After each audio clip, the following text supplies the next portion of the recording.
Good morning friends. तर आज आहे संडे आणि आत्ताच मी आंघोळ करून आली आहे किचनमध्ये. तर बघा आता मी इथे सकाळीच बघा थोडासा पाऊस पडून गेला आहे, त्यामुळे थोडंसं गारवा आहे वातावरणात, नाहीतर मग खूपच गरम होतं इकडे. आणि जे मुंबईमध्ये असतील त्यांना माहितीच आहे की इथे किती गरम होतं.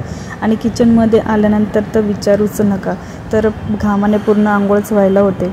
तर आता इथे मी चपाती करून घेते आणि चपाती करता करता बघा मला किती घाम आला आहे. जे मुंबईमध्ये असतात त्यांना माहितीच आहे की मुंबईमध्ये कसं असतं, हिवाळा उन्हाळा पावसाळा सगळं त्यांच्यासाठी सारखंच असतं. कारण की हिवाळा असो उन्हाळा असो पावसाळा असो गरम होतच असतं, गरमी काही कमी होत नाही आणि घाम येतच असतो. तर इथे बोलता बोलता माझ्या चपात्या झालेल्या आहेत आणि आता मी चिकनची तयारी करून घेते. आणि इथे बघा स्वयंपाक करता करता जुईचं मध्येच काहीतरी चालू असतं की आता ती म्हणते की मला कलर दे.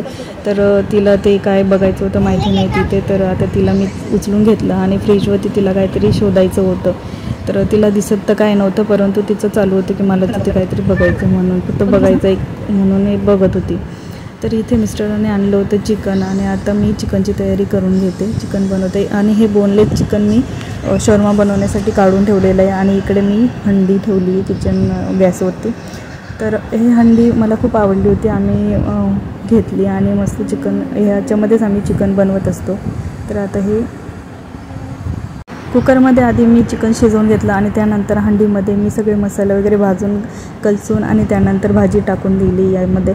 आणि आता भाजी शिजत आली होती, त्यानंतर मी वरून कोथिंबीर टाकून दिली याच्यामध्ये. आणि आता भाजी बनवून तयार झालेली आहे, तर या तुम्ही पण जेवायला.